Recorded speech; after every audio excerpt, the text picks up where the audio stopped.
তুই আবার এই সময় আমার রুমে কি করছিস? কয়টা বাজে দেখেছিস?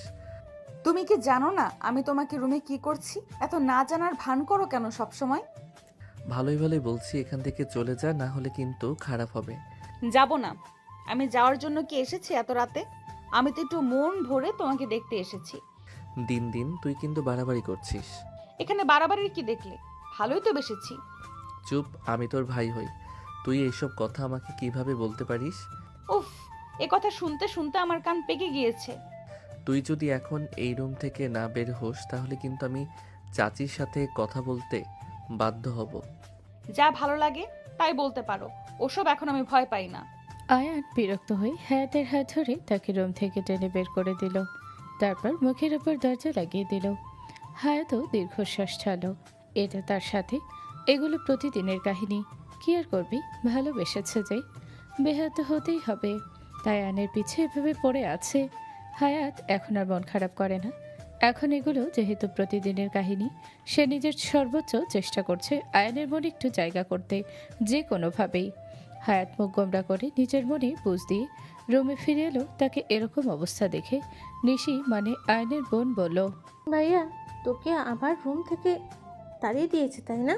তোর ভাই একটা বজ্জাত, কি আর বলবো। তো আজকে কি বললো তোকে শুনি? ওসব বলে এখন আমার নিজের কষ্ট বাড়াতে চাই না। ঘুমাবো আমি। ইস, আমার ভাইয়ের পিছু ঘুরে ঘুরে কত ক্লান্ত হয়ে গিয়েছিস। তোর ভাইয়ের কপাল ভালো, আমার মতো একটা মেয়ে ওর পিছে ঘুরছে, যে মেয়ে নাকি সবার স্বপ্ন। হয়েছে হয়েছে, এবার ঘুমা। একদিন না একদিন ভাইয়া তোর ভালোবাসাটা ঠিকই বুঝবে। হ্যাঁ, বুড়ি হয়ে গেলে তারপর বুঝবে। যা অবস্থা দেখছি তাই তো মনে হয়। হায়াত অন্যদিকে ঘুরে ঘুমিয়ে পড়ল। হায়াত যাওয়ার পর আয়ন হাফ ছেড়ে বাঁচল। এই মেয়েটাকে যে আমি আর কি করব, যখন তখন আমার রুমে চলে আসে। আজকের মতো তো বাঁচলাম। আয়নের মা রান্নাঘরে টুকটাক কাজ করছে, তখনই হায়াতের মা আসে। কি ব্যাপার ভাবি, আপনি এখনো রান্নাঘরে কাজ করছেন? এই তো একটু কাজ ছিল, এগুলো করেই চলে যাব ঘুমাতে। সব কাজ তো করাই ছিল, তাহলে কি করছেন? এই তো একটু আগে আয়ান মাত্র কফি খেলো, তাই সব কিছু গোছাচ্ছিলাম। এই রাতে আয়ানের কফি খাওয়ার অভ্যাসটা আর গেল না। রাতে ঘুমায় কিভাবে ও কফি খেয়ে? ওর নাকি কফি না খেলে ঘুম আসে না। সব কিছুতেই আমার ছেলেটা উল্টো। ও তো সারাদিনই কফি কফি করে, কফি পাগল একটা। কি বলবো আর ভাবি। আচ্ছা, সবাই তো খাওয়া দাওয়া করে নিয়েছে, সবাই কি ঘুমিয়ে গিয়েছে? একদম চুপচাপ হয়ে গিয়েছে বাসা। হয়তো সবাই ঘুমিয়ে গিয়েছে, অনেক রাত হয়ে গিয়েছে তো। আমি ঘুমানোর আগে নিশি আর হায়াতকে দেখে তারপরে রুমে যাব। আচ্ছা, তাহলে আমি গিয়ে ঘুমাই। আমার অনেক ঘুম পাচ্ছে ভাবি। সকাল সকাল উঠে আবার নাস্তা বানাতে হবে। ঠিক আছে। আয়নের মা গিয়ে সবাইকে দেখে নিল যে সবাই ঠিকঠাক মতো ঘুমাচ্ছে কিনা। আসলে প্রতিদিন রাতে আয়নের মা সবকিছু নিজেই চেক করে নেয়। বাড়ির বড় বউ বলে কথা, অনেক দায়িত্ব তার। সকাল সকাল হায়াত ঘুম থেকে উঠে গিয়েছে, কলেজে যাবে তাই। নিশি এখনো ঘুম থেকে ওঠেনি। এটা দেখে হায়াত নিশিকে ডাকতে শুরু করলো। কি ব্যাপার, তুই এখনো ঘুম থেকে উঠছিস না কেন? দেরি হয়ে যাবে তো। আজকে আমার একদমই ভালো লাগছে না, আমি যাব না। এখন আমাকে শান্তিতে ঘুমোতে দে। হায়াত একটু মুচকি হাসি দিল। এটা শুনে তার মানে আজকে হায়াত একা একা আয়নের সাথে কলেজে যাবে। ভালোই হলো। হায়াত তো শুধু বাহানা খোঁজে আয়নের সাথে সময় কাটানোর। এখন সে একটা সুযোগ পেয়েও গিয়েছে। সকাল সকাল রুমের দরজায় এত শব্দে আয়নের ঘুম ভাঙে। বিরক্ত হয়ে ঘুম থেকে উঠে দরজা খুলে দেখে হায়াত দাঁড়িয়ে আছে। আয়ন একটু বিরক্ত নিয়েই বলল, কি রে, কি সমস্যা? এই সকাল সকাল ডাকাডাকি করছিস কেন? তুমি তো জানোই আমাদের তোমার কলেজে নিয়ে যেতে হয়। আল্লাহ, কোন বিপদে পড়লাম আমি! প্রতিদিন সকাল সকাল একটা ডিউটি আমার। এই ডিউটি কবে শেষ হবে আমার? কখনোই শেষ হবে না। এখন এভাবে দাঁড়িয়ে না থেকে তো তাড়াতাড়ি তৈরি হয়ে নাও। এটার একটা ব্যবস্থা আজকেই করতে হবে আমার। সকাল সকাল এসব ভেজাল ভালো লাগে না আর। আয়ন বাধ্য ছেলের মতো গিয়ে তৈরি হয়ে নিল। এটা আজকে নতুন না, প্রতিদিনই নিশি আর হায়াতকে আয়ন কলেজে নিয়ে যায়, আবার নিয়েও আসে। এটাই তার দায়িত্ব। আয়নের বাবা এই দায়িত্ব তাকে দিয়েছে। বাবার অমান্য তো আর হওয়া যাবে না। তাই আর কি সব কথা শুনতে হয়। হায়াত সোফার উপর বসে বসে একটা বই পড়ছে আর আয়াতের জন্য ওয়েট করছে। একটু পরে আয়াত চলে এলো। এখনও তার ঘুম কাটেনি ঠিক মতো, একদম বিরক্ত সে। মেয়েদেরও তৈরি হতে এত সময় লাগে না, আমার তো দেরি হয়ে যাবে, এত দেরি করলে কেন? ভাই, মাত্র 10 মিনিটে তৈরি হয়েছি, আর কত তাড়াতাড়ি রেডি হব? আমি তো চলে এসেছি। নিশিকে দেখছি না, ও কোথায়? ও আজকে যাবে না, ওর ভালো লাগছে না। তাহলে তোর কেন যেতে হবে? এত কথা না বলে এখন কি তুমি বের হবে প্লিজ? লেট হয়ে যাচ্ছে তো। হায়াত আর আয়ান গাড়িতে উঠে বসলো। এতক্ষণে আয়ানের এখন একটু ঘুম ভেঙেছে। হঠাৎ আয়ান খেয়াল করলো হায়াতকে আজকে একটু অন্যরকম লাগছে। আসলে হায়াত আজকে আয়নের সাথে একা যাবে, তাই একটু সাজুগুজু করেছে। কখনোই এর আগে হায়াত কলেজে যায়নি এভাবে, কিন্তু আজকে সামান্য একটু সেজেছে। এই ঠোঁটের মধ্যে লাল লাল কি দিয়েছিস তুই? হ্যাঁ, ওমা, এটা কি দিয়েছি তুমি কি জানো না? এইটা এখনই মুছে ফেল। কেউ কখনো কলেজে লিপস্টিক দিয়ে যায় নাকি? আমি তো শুধু লিপস্টিক দিয়েছি, মেয়েরা যে আরো কত কি দেয় বুঝতে পারবে না তুমি। উফ হায়াত, আমি মুছতে বলেছি, তেরামি করবি না একদম। আমাকে আজকে বেশি সুন্দর লাগছে, এর জন্য তোমার অনেক হিংসা হচ্ছে তাই না? অদ্ভুত। হায়াতকে অনেকবার বলার পরেও লিপস্টিক মুছতে পারেনি। আয়নের মেজাজ একদম খারাপ হয়ে যায়। সামনে থেকে একটা টিস্যু নিয়ে হায়াতের কাছে গিয়ে তার লিপস্টিক মুছতে যায়। হায়াতও তাকে আটকাতে চায়। দুজনের ভিতরে অনেকটুকুই মারামারি লেগে যায়, কিন্তু মারামারিতে আয়ন যেতে সুন্দর মতোই লিপস্টিক মুছে দিয়েছে। এই সকাল সকাল উঠে আমি এত কষ্ট করে তৈরি হয়েছি আর তুমি সবকিছু নষ্ট করে দিলে। চুপ, আর একটা কথাও বলবি না। হায়াত একটু কষ্ট পেল। আসলে যার জন্য এই সকাল সকাল এত কষ্ট করে তৈরি হয়েছিল সে কোনো পাত্তাই দিল না। আয়ন কোনোভাবেই জানে হায়াত সকালে কোনো কিছুই খেতে চায় না। আসলে হায়াত খাবার নিয়ে খুব বাড়াবাড়ি করে, খাওয়া দাওয়া বেশি একটা পছন্দ করে না। যাই হোক, কলেজের সামনে তারা দুজন পৌঁছে গেল। হায়াত নেমে কলেজের দিকে যাচ্ছে, পিছন থেকে আয়ান তাকে আটকায়। আসলে আয়ান সবসময় গাড়িতে কিছু না কিছু কিনে রাখে। সকালে হায়াতকে দেবে বলে আয়ান হায়াতের হাতে খাবারগুলো দিল। সকাল সকাল তো না খেয়ে এসে পড়েছিস, এগুলো কিন্তু মনে করে খেয়ে নিবি। হয়েছে, এখন তোমাকে আমার জন্য চিন্তা করতে হবে না। হায়াত অন্যদিকে ঘুরে একটা মিষ্টি হাসি দিল। আয়নের এই ছোট ছোট জিনিসও তো তার ভালো লাগে। আয়ন মুখ দিয়ে বলুক আর না বলুক, কিন্তু হায়াতের সে অনেক খেয়াল রাখে, ছোট ছোট জিনিস থেকে বড় বড় জিনিস পর্যন্ত। আয়ান হায়াতকে কলেজে দিয়ে এসে ড্রয়িং রুমে শান্তি মতো শুয়ে আছে। তখনই অফিসে যাওয়ার জন্য হায়াতের ভাই সাইম তৈরি হয়ে আসে। কিরে, কি হয়েছে? সকাল সকাল মুড তোর খারাপ দেখা যাচ্ছে কেন? এই সকাল সকাল ঘুম থেকে উঠে প্রতিদিন ওদের কলেজে দিয়ে আসা, তারপরে নিয়ে আসা, এগুলো আর আমার ভালো লাগে না ভাইয়া। তাহলে অফিসে জয়েন করে নে, এই যন্ত্রণা থেকে মুক্তি পেয়ে যাবি। ওয়াও ভাইয়া, কি পারফেক্ট আইডিয়া দিয়েছে তুমি, বলতে হবে। তুমি তো সেরা। আরে আমি তো মজা করছিলাম। তুমি তো জানোই তোমার ভাইয়ার শুধু উল্টোপাল্টা কথা। তুমি একটা সুন্দর সলিউশন চাচ্ছ, কিন্তু উল্টে ও তোমাকে ফাঁসাতে চাচ্ছে যাতে তুমি অফিসে জয়েন করো, আর তোমার ভাইয়ার কাছে একটু কমে, তখন নিজে একটু চোরামি করতে পারবে আর সব কাজ তোমাকে দিয়ে করাবে। মিমি হচ্ছে সাইমের বউ। 1 বছর হয়েছে তাদের বিয়ে হয়েছে। বাড়ির একমাত্র বউ হয়, সে ভীষণ আদরে থাকে সব সময়। ভাবি, তুমি সব সময় সত্যি কথা বলো, এর জন্যই তো আমার তোমাকে এত ভালো লাগে। তোর ভাবি দেখি আমার সিগারেট ফাঁস করে দিল। নাস্তা রেডি হয়ে গিয়েছে, এখন তোরা সবাই খেয়ে নে, তারপর কথা বলিস। আমি নাস্তা খেয়ে একটু ঘুমাবো, আমাকে আর ডিস্টার্ব করবে না আজকে। আমি হায়াতকে আনতে যেতে পারবো না। তুই কি পাগল হয়ে গিয়েছিস? তুই না আনতে গেলে হায়াতকে কে আনতে যাবে? তোর বাবার কড়া নিষেধ, এই মেয়েগুলোকে একা একা ছাড়া যাবে না। আর এমনিতেও আজকে হায়াত একা তোকেই যেতে হবে। তুমি একটু বাবাকে বলো না ওদের জন্য ড্রাইভার রেখে দিতে, তোমার কথা বাবা শুনবে। আচ্ছা ঠিক আছে, বলবো নি, আগে তুই নাস্তা করে নে। আয়ান যেহেতু আজকে ক্লান্ত, ঘুমোতে চাচ্ছে, ওকে ঘুমোতে দিন ভাবি। আজকে না হয় সাইম আনতে যাবে। ঠিক আছে, এমনিতেও ওইদিকে আমার একটা কাজ ছিল, আমি কাজ করেই হায়াতকে দিয়ে যাব। তাহলে আমি নিশিকে ডেকে নিয়ে আসি, ওর নাকি শরীরটা ভালো লাগছিল না। যেহেতু ও আজকে কলেজে যায়নি, ওকে একটু ঘুমোতে দেন ভাবি।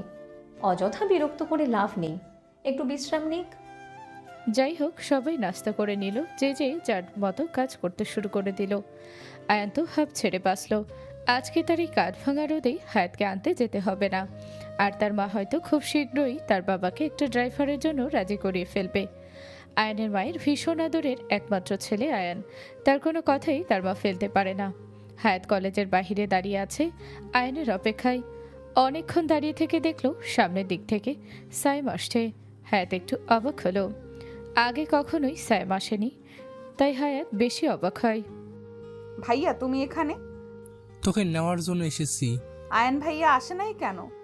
ও নাকি আজকে ভীষণ ক্লান্ত, আসতে পারবে না, তাই আমি আসলাম। এমনিতেই এই পাশেই আমার একটা কাজ ছিল, তাই ভাবলাম আমি নিয়ে যাই তোকে। কোনো সমস্যা নাকি এত প্রশ্ন করিস যে? হায়াত আর কোনো কথা বলল না। ও মনে মনে ভীষণ কষ্ট পেয়েছে। অনেক কথা জমা ছিল। হায়াত আজকে আয়নের সাথে অনেক গল্প করত। যেহেতু নিশি নেই বাসায়, তো সবসময় সব কিছু বলা যায় না। কিন্তু আয়ন তো আসলো না। আয়ন শুধু পালিয়ে পালিয়ে বেড়ায়। হায়াত মনে মনে বলল, আজকে বাসায় আয়সা নেই, তোমাকে আজকে সেই মজাটা আমি দেখাবো। আমাকে ইগনোর করো কিভাবে, আর কখনো ইগনোর করতে পারো নাকি সেটাও আমি দেখে নিব। হায়াত বাসায় এসে দেখলো সবাই ব্যস্ত। এটাই সুযোগ, সবাই বিজি। সবার চোখ ফাঁকি দিয়ে হায়াত কিছু না কিছু ভেবে আয়নের রুমে চলে গেল। আয়নের রুম লক করা ছিল না। হায়াত রুমে ঢুকে দেখে আয়ান কানে ইয়ারফোন দিয়ে ল্যাপটপে মুভি দেখছে। এটা দেখে হায়াতের মেজাজ একদম খারাপ হয়ে যায়। ইয়ারফোন টান দিয়ে খুলে ফেলে। আয়ান খুব মনোযোগ দিয়ে মুভি দেখছিল, তাই আয়ান খেয়ালই করেনি যে কেউ তার রুমে এসেছে। হঠাৎ করে হেডফোন টান দেওয়া সে ঘুরে তাকায়। কি সমস্যা তোর? এত সুন্দর একটা মুভি দেখছি, এভাবে ডিস্টার্ব করছিস কেন? তুমি না বলে অনেক ক্লান্ত, আজকে ঘুমাবে? তাহলে এগুলো কি? আমি ঘুমাবো নাকি মুভি দেখবো এটা একান্তই আমার ব্যক্তিগত ব্যাপার। আমি কি এখন তোকে কৈফিয়ত দিব? অবশ্যই তুমি আমাকে কৈফিয়ত দিবে। পুরো বাসায় কি তোর শুধু আমার রুমটা চোখে পড়ে? এইসবে অনেক বিরক্ত আমি। এখন আর জ্বালাইস না, যা আমার রুম থেকে। আমি তোমার জন্য অপেক্ষা করছিলাম, কিন্তু তুমি কি করলে আমার সাথে? সব সময় তুমি আমার সাথে এরকমটাই করো। এত ইগনোর আমাকে কেন করো তুমি? ভাই, তুই তো আর ফিডার খাওয়া বাচ্চা না যে বুঝিস না যে আমি কেন এরকম করি, তাই না? আমি তোমাকে কতটা ভালোবাসি সেটা কি তুমি বোঝো?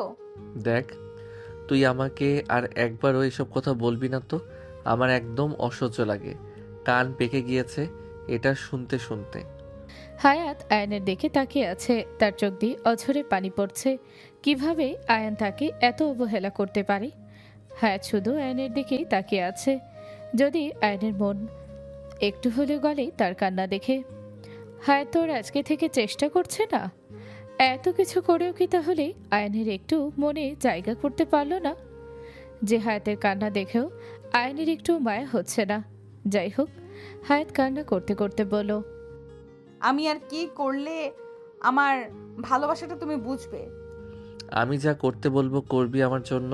হ্যাঁ, নিজের ভালোবাসা প্রমাণ করার জন্য যা করা লাগে তাই করব। একবার বলে তো দেখো। তাহলে আমার চোখের সামনে থেকে দূর হয়ে যা। আমার চোখের সামনে কখনো আসবি না, এসব ভালোবাসার কথাও বলবি না। আর ঠিক আছে? এই কথাটা শুনে হায়াত একটা দীর্ঘ নিঃশ্বাস চালো। কিছুই এখন তার আর বলে নেই। একটা মানুষ কতভাবে তাকে অবহেলা করতে পারে, এগুলো ভেবেই তার বুক ফেটে আসছে। হায়াত মাথা নিচু করে কান্না করতে করতে রুম থেকে বের হয়ে গেল। আয়নের অনেক খারাপ লাগলো। তার কেন জানি হায়াতের পিছে গিয়ে তাকে থামাতে মন চাচ্ছে, কিন্তু না। আয়ন ভাবল এটা ঠিক আছে তাদের দুজনের জন্য। যদি এরকম ব্যবহারের জন্য হায়াত তার পিছু ছেড়ে দেয় বা তাকে ভুলে যায়, তাহলে তো অনেক ভালো। কিন্তু আয়নের এত বেশি খারাপ কেন লাগছে হায়াতের জন্য, এটাই সে বুঝতে পারছে না। হায়াত আয়নের রুম থেকে বের হয়ে সোজা ছাদে চলে যায়। তার খুব বেশি খারাপ লাগলে সে সবসময় ছাদে চলে যায়। ছাদে তার অনেকগুলো গাছ আছে যেগুলোর সাথে কথা বলে তার ভালো লাগে। সবগুলো গাছ হায়াত যত্ন করে নিজের হাতে লাগিয়েছে। নিশি নিজের রুম থেকে বের হলো নিচে যাওয়ার জন্য। তখনই তার চোখ আয়নের রুমের দিকে যায়। নিশি দেখে আয়ন মুভি দেখছে বসে বসে। এটা দেখে নিশি ভাবে এখন তো আয়নের হায়াতকে আনতে যাওয়ার কথা। তাহলে আয়ন এখন মুভি দেখছে কেন? নিশি আয়নের রুমে গিয়ে তাকে জিজ্ঞেস করলো। কি ব্যাপার ভাইয়া, তুমি এখনো মুভি দেখছো? হায়াতকে আনতে যাওয়ার কথা কি ভুলে গিয়েছো? কয়টা বাজে দেখেছো একবার? আমি আজকে ওকে আনতে যাইনি, সায়েম ভাইয়া আনতে গিয়েছিল আর ও চলেও এসেছে। কখন এলো? আমি তো দেখলাম না। ভালো করে গিয়ে দেখ, দেখতে পারবি। ঠিক আছে। নিশি আয়নের রুম থেকে বের হয়ে নিচে চলে যায়। ভালো করে খুঁজে দেখে হায়াত কোথাও নেই। নিশি আর কাউকে কিছু না বলি সোজা ছাদে চলে যায়। নিশির বোঝা হয়ে গিয়েছে হায়াত কোথায়, কেননা হায়াতের মন খারাপ থাকলে হায়াত ছাদে চলে যায়। যেহেতু আজকে আয়ন হায়াতকে আনতে যায়নি, তার মানে হায়াতের অনেক মন খারাপ, কষ্ট পেয়েছে অনেক। নিশি ছাদে গিয়ে দেখলো হায়াত বসে আছে এই রোদে। কি ব্যাপার, কি হয়েছে? এই রোদে তুই ছাদে আর আমি তোকে পুরো বাসায় খুঁজে বেড়াচ্ছি। এমনি কলেজ থেকে এসেছি তো ভাবলাম গাছগুলো দেখে যাই। কান্না করতে করতে চোখ ফুলিয়ে ফেলেছিস, আবার আমার সাথে মিথ্যা কথা বলছিস। মন খারাপ করিস না, ভাইয়া তো একটু এরকমই। আমি রুমে যাচ্ছি, কিছুক্ষণ একা থাকবো, আমাকে ডিস্টার্ব করবি না। হায়াত ছাদ থেকে নেমে নিজের রুমে গিয়ে দরজা লাগিয়ে দিল। হায়াতের এমন অবস্থা নিশির একেবারেই ভালো লাগে না। নিশি আর হায়াতের অনেক মিল, একেবারে দুই বোনের মতো তারা। যে চাচাতো বোন কেউ দেখলে বুঝতেই পারবে না, সব সময় একদম আপন বোনের মতো মিলেমিশে থাকে। নিশি নিচে চলে আসে, কি আর করবে। দুপুরে সবাই খাওয়া দাওয়া করতে বসেছেন। নিশি অনেকবার ডাকাডাকি করেছে হায়াতকে, কিন্তু হায়াত আসেনি। হায়াতের মাও গিয়েছিল তাকে ডাকার জন্য, কিন্তু হায়াত কোনোভাবেই খেতে আসবে না। কি ব্যাপার হায়াত? তোমার মেয়ের কথা আর কি বলবো। সকালে খেতে চাই না, দুপুরে খেতে চাই না, কতবার ডাকাডাকি করলাম, খাবে না। কি হয়েছে কে জানে, বলছেও না আমাদের কাউকে। মা, আমি হায়াতের সাথে কথা বলবো, আপনি চিন্তা করবেন না, আমি খাওয়া দাওয়া করে ওকে খাইয়ে দিয়ে আসবো। আজকে 2 বছরে প্রথমবার এমন হয়েছে যে হায়াত খেতে আসেনি রাগ করে। আয়ন কতবার হায়াতকে ইগনোর করেছে, কত অপমান করেছে, কিন্তু কখনো হায়াত এমনটা করেনি। কিন্তু হঠাৎ আজকে সে খেতে আসবে না, তার মানে কি অনেক বেশি কষ্ট পেয়েছে? খাবারের টেবিলে এগুলোই ভাবছে আয়ান। এসব ভাবতে ভাবতে আয়নও ভালো মতো খেতে পারল না। সবাই খাওয়া দাওয়া করে একটু বিশ্রাম নিতে চলে গেল। আয়ন ড্রয়িং রুমে বসেছিল, তখন দেখলো মিমি নিচে আসছে খাবারের প্লেট নিয়ে। তার মানে হায়াত খাবার খায়নি। এগুলো দেখে ভীষণ খারাপ লাগছে আয়ানের। এখন কি করবে এগুলো বসে বসে ভাবছে আয়ান। আয়ন আর কিছু না ভেবে মিমির কাছে গিয়ে বলল, ভাবি আমাকে খাবারের প্লেটটা দেন, আমি দেখি কিভাবে ও না খায় আজকে। ঠিক আছে, খাওয়াতে পারলে তো ভালো। আয়ন খাবার নিয়ে হায়াতের রুমে এসে দেখলো হায়াত চুপচাপ শুয়ে আছে। কি ব্যাপার, এমন কি হয়ে গিয়েছে খাওয়া দাওয়া বন্ধ করে রুম বন্ধ হয়ে আছিস? আমার কি হয়েছে না হয়েছে সেটা জেনে তুমি কি করবে? পুরো বাসার সবাই তোকে নিয়ে টেনশন করছে, এভাবে না খেয়ে থাকলে মুরগির বাচ্চার মতো হয়ে যাবি তো। হইলে হইলাম, তাতে তোমার কি? আচ্ছা ঠিক আছে, অনেক হয়েছে, এবার খাবারটা খেয়ে নে, বিকাল হয়ে গিয়েছে। তোমরা সবাই আমার পেছনে এইভাবে লেগেছো কেন? আমার ক্ষুধা পেলে আমি একাই খেয়ে নেব, এটা নিয়ে বাড়াবাড়ি করার কি আছে? যা করেছে আমি করেছি, খাবারের প্রতি জেদ কিসের? আমার রুম থেকে এখন যাও, মাথাটা ব্যথা করছে। নিজেকে একটু স্ট্রং কর, ঠিক আছে? কান্না করতে করতে নিজের চেহারার কি অবস্থা করে ফেলেছিস তুই। আমি একটুও কান্না করিনি। কান্না করেছিস নাকি করিস নাই সেটা আমি স্পষ্ট দেখতে পাচ্ছি। আমি তো আর অন্ধ না, তাই না? তুমি অন্ধই, অন্ধ না হলে কি আর আমার ভালোবাসা দেখতে পাও না? আজকের ব্যবহারের জন্য আমি অনেক সরি, প্লিজ এবার একটু খেয়ে নে। আমি এখন না খেয়ে আছি, এটাতে তোমার খুব কষ্ট হচ্ছে তাই না? কি বলতে চাচ্ছিস তুই? আমাকে এত বেশি কষ্ট কেন দাও তুমি? আমি কি ভালোবেসে পাপ করে ফেলেছি? তুই কি একটু নর্মালি কথা বলতে পারিস না? এই প্রেম ভালোবাসা ছাড়া তুই কেন বুঝতে পারিস না আমরা ভাই বোন, ভাই বোনের মধ্যে ভালোবাসা কোথা থেকে আসে?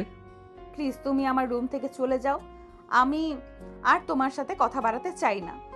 আমি খাবার রেখে যাচ্ছি, খাবারটা একটু পরেই শেষ করবি।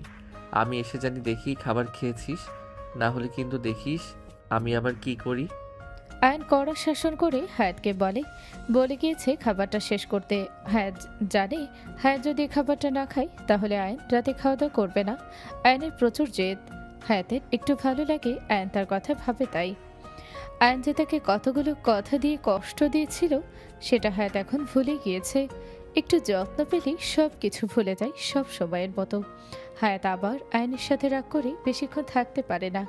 কি আর করবে, অনেক বেশি ভালোবাসে তো সেই ছোটবেলা থেকেই। আমার মনে হচ্ছে হায়াতের কিছু একটা হয়েছে। কয়েকদিন যাবৎ কেমন চুপচাপ থাকে, বেশি একটা সবার সাথে কথাও বলে না। আমিও খেয়াল করেছি মেয়েটার চেহারা কেমন শুকিয়ে গেছে, মনে হয় কি নিয়ে যেন টেনশন করে। ঋষিকে আমি বারবার জিজ্ঞেস করেছি, ও বলল সামনে পরীক্ষা, এগুলো নিয়ে নাকি ও চিন্তা করে। পড়ালেখা নিয়ে এত চিন্তা করার কোনো বিষয় নেই, আমরা তো কখনোই ওদের কোনো কিছু নিয়ে প্রেশার দেই না। যা রেজাল্ট আসবে তাতেই আমরা খুশি। আমিও অনেকবার বোঝালাম, দেখি কি করি। ভাবি, আপনি একেবারেই চিন্তা করবেন না, ছোট মানুষ, আস্তে আস্তে এগুলো ঠিক হয়ে যাবে। হায়াত সারাদিন নিজের রুমে ছিল। সন্ধ্যার পরে একটু নিচে এসেছে, কারণ সবাই তাকে জিজ্ঞাসা করছিল তার কি হয়েছে, আর কারো যাতে কোনো সন্দেহ না বাড়ে তাই নিজেকে নর্মাল করেছে। হায়াত সুন্দর করে মুখ ধুয়ে এসেছে যাতে কেউ না বুঝে ফেলে সে কান্না করেছিল। কি ব্যাপার, তুমি কি ঘুমিয়েছিলে নাকি? সারাদিন চেহারা একেবারেই ফুলে গিয়েছে। হ্যাঁ, ঘুম থেকে উঠে আসলাম এখন। হায়াত মা, তুই নিচে এসেছিস, একেবারে ভালো হয়েছে। আয়ানকে এই কফিটা দিয়ে আয় তো, আমার প্রচুর পা ব্যথা করছে, আমি এখন সিঁড়ি বেয়ে বেয়ে উপরে উঠতে পারবো না। হায়াত একটা মুচকি হাসি দিল। যত যাই হোক, আয়নের কাছে যাওয়ার শুধু বাহানা তো খুঁজে হায়াত। আয়ন যতই অবহেলা বা অপমান করুক তাতে তার কোনো আসে যায় না। আর এখন তো সে নিজের ইচ্ছায় যাচ্ছে না, একটা বাহানা পেয়েছে যাওয়ার। হায়াত কফিটা নিয়ে আয়নের রুমে চলে আসলো। এসেই দেখতে পেল আয়ন মাত্রই রেডি হয়ে ওয়াশরুম থেকে বের হয়েছে। অনেক সুন্দর লাগছে। এত পরিপাটি দেখে হায়াত জিজ্ঞেস করলো, এই সন্ধ্যাবেলা রেডি হয়ে কোথায় যাচ্ছ এত সুন্দর করে? আমি সুন্দরভাবে রেডি হই নাই, আমি নিজেই তো সুন্দর। এ এ কচু সুন্দর, একদম বান্দরের মতো দেখতে লাগে। তাহলে এই বান্দরের পিছে এভাবে পড়ে আছিস কেন? তুই জানিস এই বান্দরের পিছে কত মেয়ে ঘুরে? সেটা জেনে আমি কি করব? ঘুরলে ঘুরতে পারে। কি ব্যাপার, জেলাস নাকি তুই? ওসব মেয়েদের থেকে আমি জেলাস হব? প্রশ্নেই আসে না। আমি কি কোনো অংশে কম নাকি? আমার পিছু কম ছেলে ঘুরে নাকি? কি বললি তুই, আবার বল, কে ঘুরে তোর পিছে? দেখলে তো এখন কে জেলাস হচ্ছে। তুই এই বাড়ির মেয়ে, তোর দিকে কেউ চোখ তুলে তাকানোর সাহস পর্যন্ত পাবে না, আবার তোর পিছনে ঘুরবে মানে আমি চোখ তুলে ফেলবো একেবারে। আমার পিছে ঘুরলে তাতে তোমার কি? বললাম তো আমি এই বাড়ির মেয়ের দিকে কেউ তাকাতে পারবে না। আচ্ছা ঠিক আছে, এখন বাদ দাও এসব কথা। আমি তো ভুলেই গিয়েছি, বড়মা তোমাকে কফি দিয়েছে। তোর আর আমার এত কথার মাঝে তো কফিটা ঠান্ডাই হয়ে গেল, একটু গরম করে এনে দে। ইস, আমি পারবো না, এটাই খাও, ঠান্ডা হয়নি। এখন আর আমার কফি খাওয়ার মুড নেই, আমি বাহিরে গিয়ে খাবো। মানে তুমি বাইরে কার সাথে কফি খেতে যাচ্ছ? যাচ্ছি বুঝবি না, তোরা এখনো বাচ্চা। হায়াত এই কথা শুনে একদম রাগে যেতে ফেটে যাচ্ছে। সে তো মনে করছে আয়ন অন্য একটা মেয়ের সাথে হয়তো কফি খেতে যাবে। এ কথা ভাবলেও হায়াতের মেজাজ খারাপ হয়ে যাচ্ছে। যে আয়নের সাথে অন্য মেয়ে থাকবে বা আয়ন অন্য মেয়েকে অ্যাটেনশন দিবে, এটা কখনোই সম্ভব না। কফির গ্লাসটা রেখে হায়াত আয়নের কলার ধরে একেবারে নিজের মুখের কাছে নিয়ে আসে। হুট করে এরকম কিছু একটা হবে আয়ন কল্পনাতেও ভাবেনি। আয়ন একেবারেই অপ্রস্তুত ছিল, হায়াতের আগে কখনোই এমনটা করেনি। হঠাৎ করে এরকম একটা সিচুয়েশন হয় আয়ন হতবাক হয়ে গিয়েছে। সে একেবারেই হায়াতের মুখের কাছে, হায়াতের গরম নিঃশ্বাস তার ঠোঁটের উপর পড়ছে। আয়ন হায়াতের থেকে সরে গিয়ে আমতা আমতা করে বলল, দিন দিন তোর পাগলামি বেড়েই চলছে তাই না? এটা কোন ধরনের স্বভাব? আমার সামনে অনেক মেয়ের কথা বলতে তুমি সাহস কিভাবে পেলে? আমি কখন অন্য মেয়ের কথা বললাম? নিজের লিমিট মতো থাকবে, বুঝলা? তোমাকে আমার নিজের করে পেতে বেশি সময় লাগবে না। তুই কি আমাকে থ্রেট দিচ্ছিস? এমন কিছুই ভেবে নাও। হায়াত এই কথাটা বলে আয়নের রুম থেকে বের হয়ে গেল। রুম থেকে বের হয়ে হায়াত বড় বড় নিঃশ্বাস নিচ্ছে। এভাবে আয়নকে তার কাছে নিয়ে আসবে কখনোই কল্পনা করেনি। একটা মুহূর্তের জন্য তো হায়াতের দম বন্ধ হয়ে গিয়েছিল। হায়াত রুম থেকে যাওয়ার পর আয়ান বড় বড় নিঃশ্বাস নিচ্ছে আর এক বোতল পানি খেয়ে ফেলেছে। একটু আগে তার সাথে এটা কি হলো? এটা কেমন অনুভূতি? হায়াতের এত কাছে গিয়ে কেন এরকম লাগলো? তার এগুলোই ভাবছে বসে বসে। তার মধ্যে ওর বেস্ট ফ্রেন্ডের কল আসলে আয়ান তার বেস্ট ফ্রেন্ড নিহাদের সাথে আজকে বের হবে। অনেক দেরি হয়ে যাচ্ছে। নিহাদ কল দিয়ে তার সাথে চিল্লাচিল্লি করলো। আয়ান সব কিছু ভাবা বাদ দিয়ে বের হয়ে গেল নিহাদের সাথে দেখা করার উদ্দেশ্যে। আসলে আয়ান আজকে নিহাদের সাথে সব কিছু শেয়ার করবে। নিজের বোন বলে কখনো কারোর সাথে এসব শেয়ার করতে পারেনি, কিন্তু নিজের বেস্ট ফ্রেন্ড থেকে হয়তো কোনো একটা সলিউশন খুঁজে পাবে। তাই আজকে যাচ্ছে সব কিছু বলতে। আজকে আরও অনেক বন্ধু ছিল নিহাদের সাথে, তাই কোনো কিছু বলতে পারল না। এদিক দিয়ে বাসায় সবাই রাতে খাওয়া দাওয়া করে নিয়েছে। আয়ান বাহির থেকে খেয়ে আসবে, এটা তার মাকে আগে জানিয়ে দিয়েছে। সবই ঘুমিয়ে গেছে, এত রাত হয়ে যাচ্ছে কিন্তু আয়ান বাসায় আসছে না। এটা নিয়ে হায়াত খুব চিন্তিত, তাই আয়ানের রুমে বসে বসে ওয়েট করছে। আয়ান খুব ক্লান্ত শরীর নিয়ে রুমে ঢুকলো।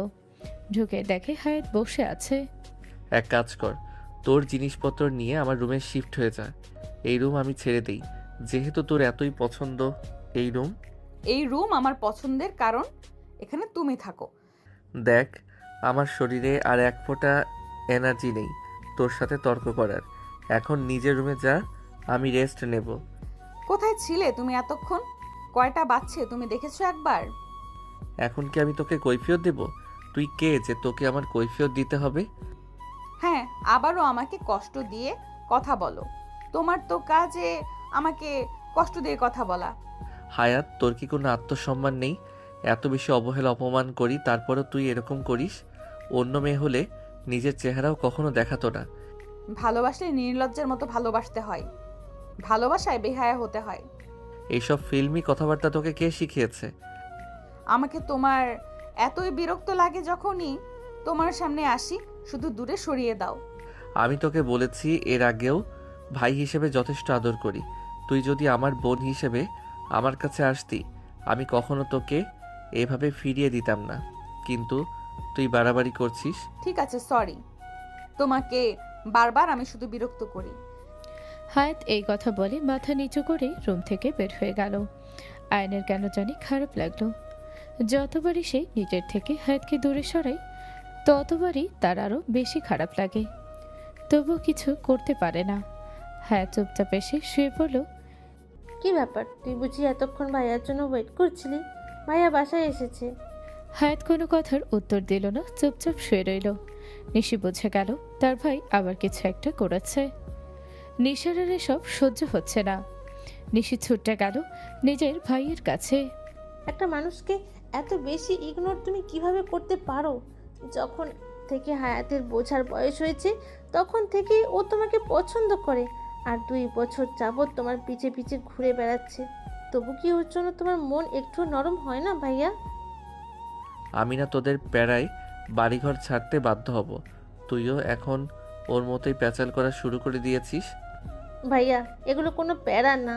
একটা মানুষের ফিলিংস নিয়ে কথা বলছি। একটা মানুষের ফিলিংস নিয়ে কি এভাবে খেলা উচিত? আমি কারো ফিলিংস নিয়ে খেলি নাই। ও আমাকে পছন্দ করে আর আমি করি না, এখানে আমার দোষ কোথায়? ওকে পছন্দ করি না এটা বলাও কি আমার ভুল? এখন একটা মানুষকে আমি পছন্দ নাই করতে পারি, তোরা আমাকে জোর করার অধিকার রাখিস না। ভাইয়া, পরে কিন্তু তোমার পস্তাতে হবে। আমি আর পস্তাবো? ইম্পসিবল। আমি আরও বেঁচে যাই, হায়াত আমার পিছা ছেড়ে দিলে। এতই যেহেতু আমি তোমার কাছে তিতা হয়ে গেছি, কালকে থেকে তুমি আর আমার চেহারাও দেখবে না, আর আমাকে অবহেলা করতে পারবে না। আজকের পর থেকে আর কখনোই আমি তোমাকে জ্বালাবো না। নিশি এখন নিজের রুম থেকে বের হয়েছিল। হায়াত তার পিছে পিছে এসেছিল। নিশি যে আয়নের সাথে এসব কথা বলবে, এটা হায়াত কল্পনাতে ভাবেনি যে আয়ান এসব কথার উত্তর দিবে সেটা। হায়াত এগুলো বলে চলে গেল। হায়াত যে তাদের দুজনের কথা শুনেছিল, এটা তো 2 ভাই বোন বোঝেও না। এবার খুশি তো তুমি? এবার শান্তিতে থাকো তুমি। হায়াতের পিছু পিছু নিশিও চলে এলো। তারা দুজন যাওয়ার পর আয়ান নিজের ওপর জেদ দেখাতে শুরু করে দিল। বালিশ বই খাতা এদিক ওদিক ছুঁড়ে ফেলা শুরু করে দিল। আসলে সে আজকে বেশি রকম করে ফেলেছে, হায়াতকে অনেক কষ্ট দিয়ে ফেলেছে। কেন সে বারবার হায়াতের সাথে এমন করছে? ভাইয়া তো এরকমই, সবসময় এভাবেই কথা বলে, কিন্তু আজকে ভাইয়া নিজের লিমিট ক্রস করে ফেলেছে। তুই অনেক কষ্ট পেয়েছিস, তাই না? এখন থেকে এইসব বাদ। আমি তোর ভাইয়ের বিষয়ে আর একটাও কথা শুনতে বা বলতে চাই না। আচ্ছা ঠিক আছে। আমি কালকে বাসায় থেকে একটু রেস্ট নিতে চাই। কালকে সকালে আমাকে কলেজে যাওয়ার জন্য ডাকিস না। ঠিক আছে, তাহলে আমিও যাবো না, একা একা আমার বোরিং লাগে। হায়াত অন্যদিকে ঘুরে চুপচাপ শুয়ে পড়ল, কোনো কথাই বলল না। নিশি আর হায়াতের সাথে কোনো কথা বলল না। হায়াতের কষ্ট সে বাড়াতে চায় না। দুজন ঘুমিয়ে গেল। এদিক দিয়ে আয়নের খুব গিল্টি ফিল হচ্ছে, খুব খারাপ করে ফেলেছে সে আজকে। আয়নের কোনোভাবেই ঘুম আসছে না, বারবার মনে হচ্ছে হায়াত আজ অনেক কষ্ট পেয়েছে, এখনই ওর কাছে মাপ চাওয়া উচিত। আয়ান আর কোনো কিছু না ভেবেই হায়াতের রুমের দিকে চলে গেল মাপ চাওয়ার জন্য, কিন্তু গিয়ে দেখলো ওরা দরজা লাগিয়ে ঘুমিয়ে গিয়েছে। তাই আর এত রাতে ডিস্টার্ব করলো না, একটু হতাশা নিয়ে নিজের রুমে ফিরে এলো। যাই হোক, আয়ান মোবাইলে অ্যালার্ম সেট করে রাখলো, কালকে সে তাড়াতাড়ি উঠবে। হায়াতকে কলেজে দিতে গেলে সকালেই সে হায়াতের কাছ থেকে মাপ চেয়ে নিবে সব কিছুর জন্য, আর প্রতিবারের মতো হায়াতও তাকে মাফ করে দিবে, এটাই স্বাভাবিক। আয়নের এসব ভাবনাতেই তার ফোন বেজে ওঠে। এত রাতে নিহাত কল দিয়েছে, আয়ন রিসিভ করলো। কিরে, আজকে তুই যেন আমাকে কি বলতে চাইলি, আর তো বললি না। কালকে বলবো, একটু সময় করে আমার সাথে দেখা করিস। আমরা যেখানে সব সময় দেখা করি ওইখানে। আজকে এতগুলো বন্ধু বান্ধব একসাথে হয়েছিলাম এতদিন পর, তারপরেও তুই আজকে একটু চুপচাপ ছিলি, কিছু কি হয়েছে? আরে না, তেমন কিছুই হয়নি। আমি কালকে তোর সাথে কথা বলছি দেখা করে। এখন ঘুমাতে হবে, সকালে বোনদের কলেজে নিয়ে যেতে হবে। তোর বাবা তোকে সেরা একটা চাকরি দিয়েছে, ভালোই লাগে আমার। এত সকাল সকাল উঠে তুই কলেজে যাস? মজা নেওয়া বন্ধ কর। আয়ান আর নিহাত এভাবেই কিছুক্ষণ কথা বলল, হাসাহাসি করলো, তারপর কল রেখে দিল। অ্যালার্মের শব্দে সকাল সকাল আয়নের ঘুম ভাঙল। ঘুম থেকে উঠে যে তাড়াহুড়ো করে তৈরি হয়ে গেল। সকাল সকাল আয়ান একদম তৈরি, কিন্তু এখনও হায়াত আর নিশি আসছে না। তাই সে হায়াতের রুমের দিকে গিয়ে নিশির রুমে নক করলো। দরজার শব্দ শুনে নিশি ঘুম থেকে উঠে দরজা খুলে দেখলো আয়ান দাঁড়িয়ে আছে, তাও আবার একেবারেই তৈরি। আয়ান নিশিকে দেখে বলো, কিরে, কয়টা বাজে? এখনো তোরা তৈরি না? দেরি হয়ে যাবে তো। তুমি তো কখনোই আমাদের আগে ঘুম থেকে ওঠো না, না হলে তোমাকে রাতেই বলে ঘুমাতাম যে আজকে আমরা যাব না। হায়াত ঠিক আছে তো, যাবে না কেন? ওর শরীর ভালো তো? সেটার চিন্তা তোমার করতে হবে না। নিজের ভাইয়ের সাথে কেউ এভাবে কথা বলে? কি আর করব বলো, কি অবস্থা করে দিয়েছো মেয়েটার। তুমি একটু বুঝিয়ে বললেই পারো, কিন্তু না, সব কিছু নিয়ে তোমার রিয়াক্ট করতে হবে। হায়াত কি সারা রাত কান্না করেছে? আমি ওকে কালকে সারাদিনই কান্না করালাম। এইটুকু যে বুঝতে পেরেছো, এটাই তো অনেক। ঠিক আছে, ওকে আর ডিস্টার্ব করিস না। আর যতক্ষণ ইচ্ছা ও ঘুমিয়ে নিক। ও ঘুম থেকে উঠলে ওর সাথে আমার কথা আছে। আবারও উল্টোপাল্টা কিছু বলবে, এমনিতেও ওর মন ভালো না, আর কিছু ওকে বলতে হবে না। তুমি ওকে ওর মতো থাকতে দাও। ছোট হয়ে এত পাকা কথা বলতে হবে না। এত বেশি কথা বলিস কেন? আমারটা আমি বুঝে নিবনি যে ওর সাথে আমার কিভাবে কথা বলতে হবে। গেলাম আমি, একটু আমিও ঘুমিয়ে নেই। আয়ান সেখান থেকে চলে গেল। বাসার সবাই রীতিমতো ঘুম থেকে উঠে গিয়েছে, সবাই কাজ করছে। সাইম নাস্তা করে কাজে চলে গিয়েছে। আজকে নিশি আর হায়াত কলেজে যায়নি। হায়াত ঘুম থেকে উঠে 10টার দিকে নিচে নেমেছে। হায়াত নিচে এসে দেখে আয়ান সোফার উপর বসে বসে ফোন চালাচ্ছে। হায়াত আয়ানকে দেখেও না দেখার ভান করলো। কি রে মা, শরীরটা কি তোর ভালো? কালকে খেতে চাস নাই, আর আজকে কলেজে গেলি না। এত গরমে কলেজে যেতে একদম ভালো লাগে না, এর জন্য যাইনি। এত চিন্তা করো কেন তুমি? চাচি, আমি উপরে গেলাম। মাকে বলো আমার কফিটা হায়াতকে দিয়ে পাঠিয়ে দিতে। নিচে ভালো লাগছে না। নিজেরটা নিজে নিয়ে যাও, আমি কেন তোমাকে দিতে যাব? কাজ আছে আমার। কি রে, এভাবে বলছিস কেন হায়াত? আয়ান, তুই বাবা উপরে যা, আমি তোর কফি পাঠিয়ে দিচ্ছি। আয়ান মুচকি একটা হাসি দিয়ে নিজের রুমে চলে এলো। এসে সে হায়াতের জন্য অপেক্ষা করছে। হায়াতের মা হায়াতকে জোর করেই কফিটা পাঠিয়ে দিল। কি আর করার। হায়াত কফিটা নিয়ে আয়নের রুমে এলো। কফি রেখে সে চলে যেতে যাবে, ঠিক তখনই আয়নর হাত ধরে ফেলো। আমার রুমে আসার সব সময় তুই ছুতা খুঁজিস, আর আজকে যাওয়ার জন্য এত তাড়া কেন? কিছু বলবে ভাইয়া? কি হয়েছে? কলেজে গেলি না যে আজকে? এমনি একদিন কলেজে যাইনি, তাই সবাইকে কৈফিয়ত দিয়ে বেড়াতে হবে নাকি আমার? উফ, কৈফিয়তের কিছু না, আমার তোর জন্য চিন্তা হচ্ছিল। ও অনেক চিন্তা করো আমার জন্য, ধন্যবাদ। আমার সত্যি অনেক চিন্তা হচ্ছিল, সারা রাত আমি ঘুমোতে পারিনি। তোমার তো এখন আরো শান্তিতে ঘুমানোর কথা। আমি তোমার পিছু ছেড়ে দিয়েছি, আর কখনো তোমাকে ডিস্টার্ব করব না। কালকের বিষয়টা নিয়ে আসলে আমি মন থেকে সরি। আমি বুঝতে পারিনি তুই কথাগুলো শুনছিলি দাঁড়িয়ে থেকে। আমি ওভাবে কথাগুলো বলতে চাইনি, কিন্তু হঠাৎ করে কি যেন হয়ে গিয়েছিল আমার। যাই হোক, এখন ওইসব কিছু বাদ দাও। তুমি বারবার আমাকে বলতে আমরা ভাই বোন। ভাই বোনের মধ্যে কিসের ভালোবাসা? তুমি ঠিকই বলেছিলে। আমি এখন থেকে তোমাকে ভাইয়ের মতো করেই দেখব। চিন্তা করো না, আমি সব কিছু ভুলে গিয়েছি।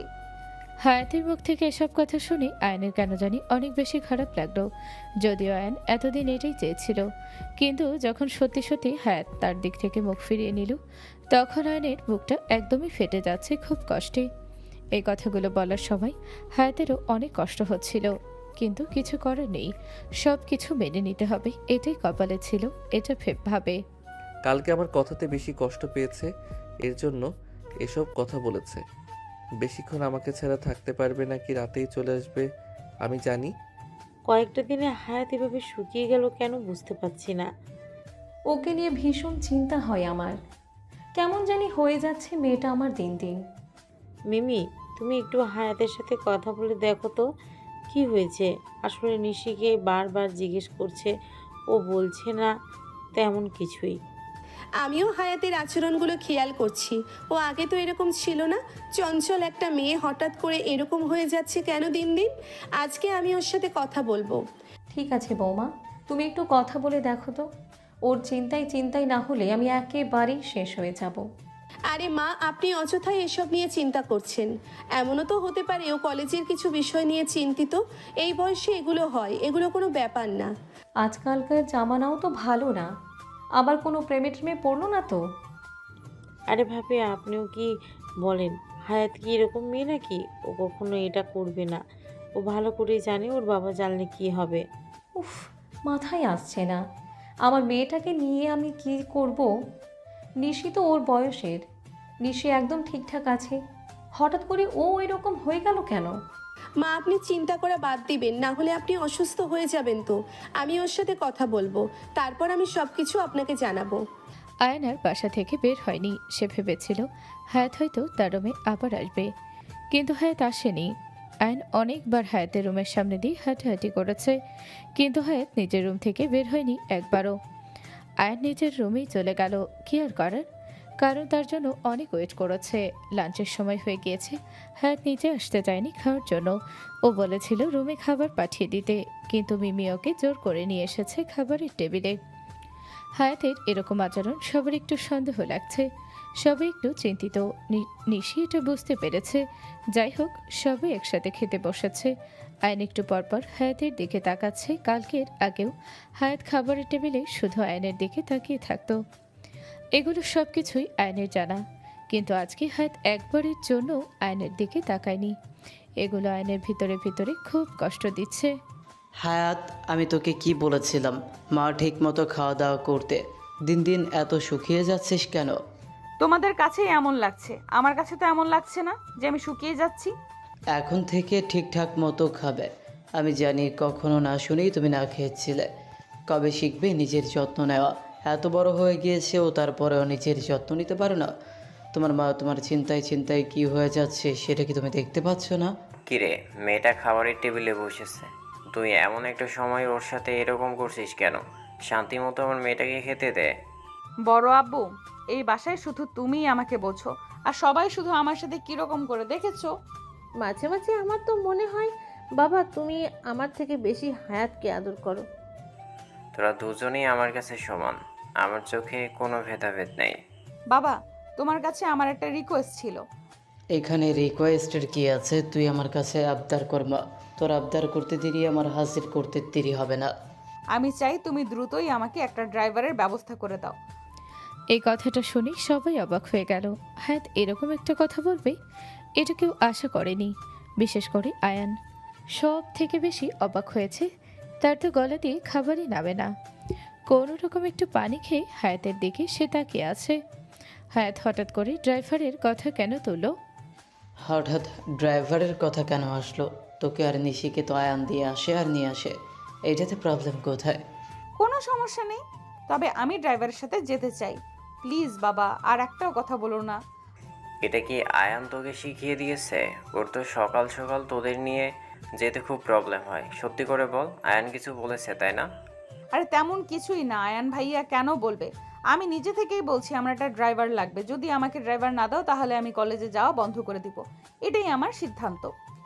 হায়াত আর কোনো কথা না বলে খাবার টেবিল থেকে উঠে চলে গেল। আজকেও হায়াত খাবারটা শেষ করলো না। যেহেতু ও ড্রাইভার চাচ্ছে, ওকে একটা ড্রাইভার দিয়ে দাও। তুমি তো জানোই তোমার মেয়েটা কেমন, যেটা বলে সেটাই লাগবে ওর। সত্যি করে বল, তুই কি কিছু বলেছিস ওকে?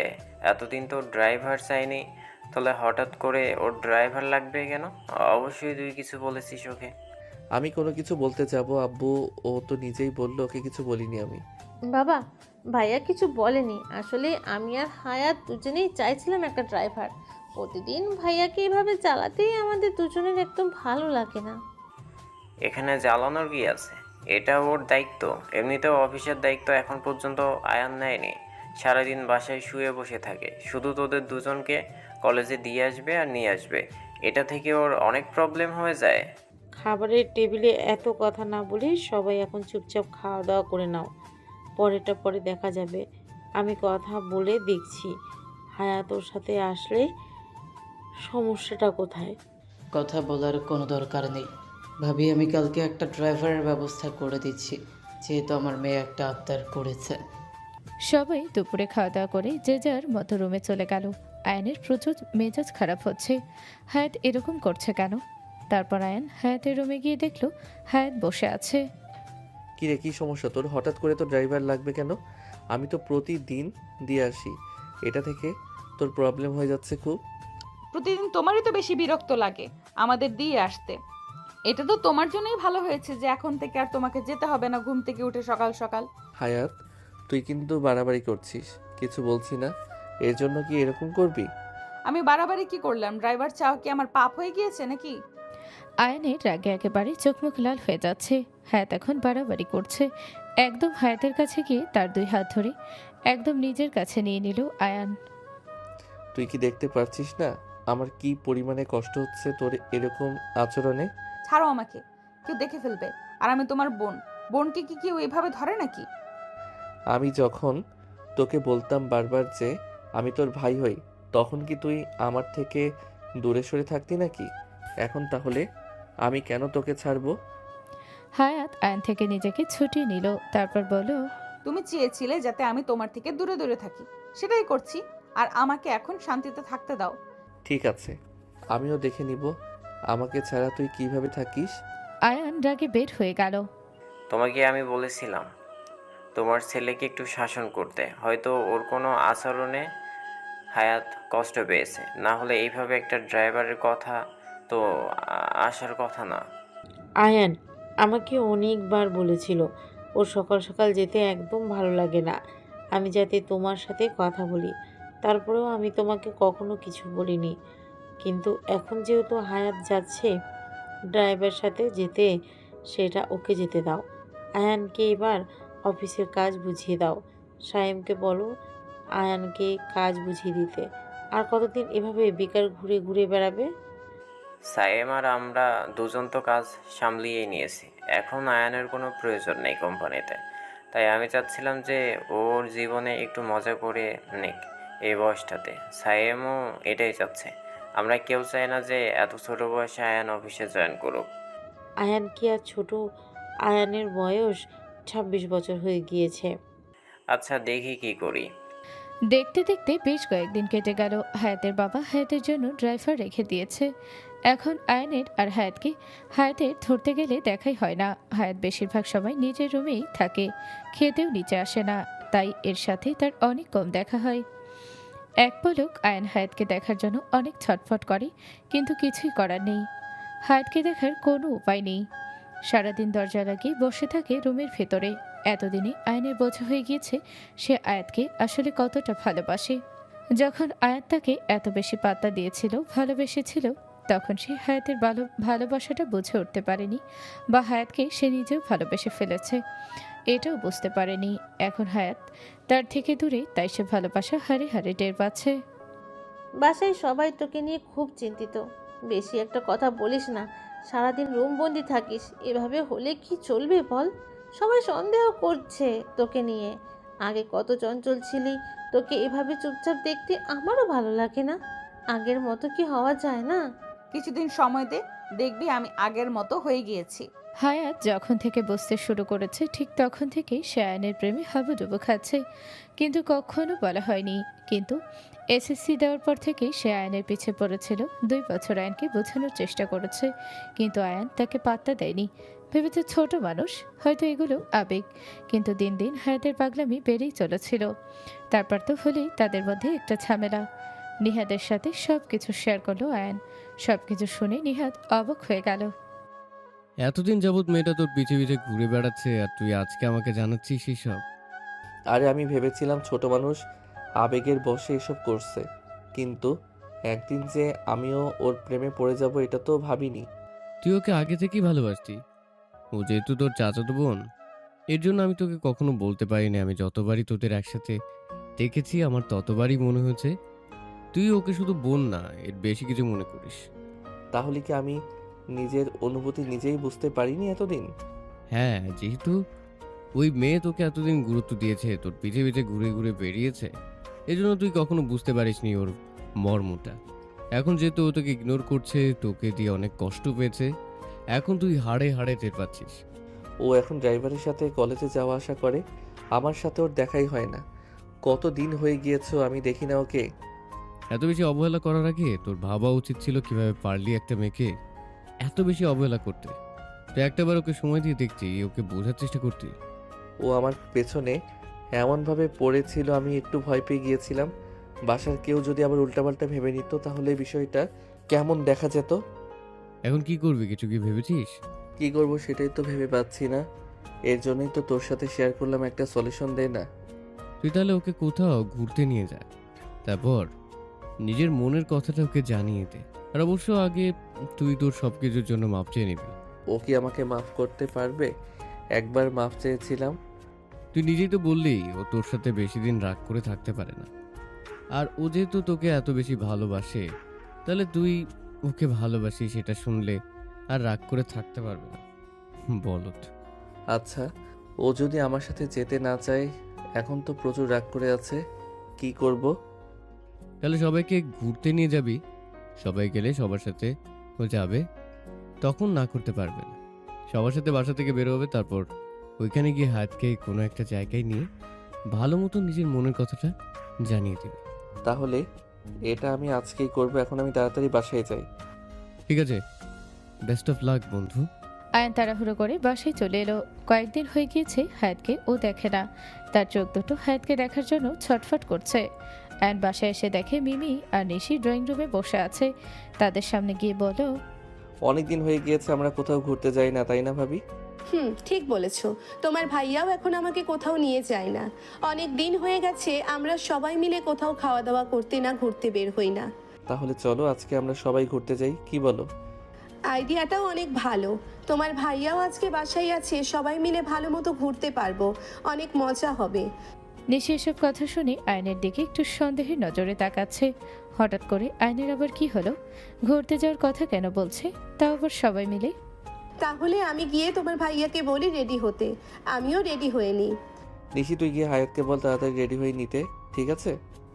নিশি আর কি করবে, কোনো কথার উত্তর না দিয়ে নিজের রুমে চলে এলো। এসে দেখে হায়াত চুপচাপ বসে আছে। আমরা সবাই হুট করে প্ল্যান করলাম ঘুরতে যাব। হঠাৎ করে ঘোরার কথা, কোথায় যাবি আর কে কে?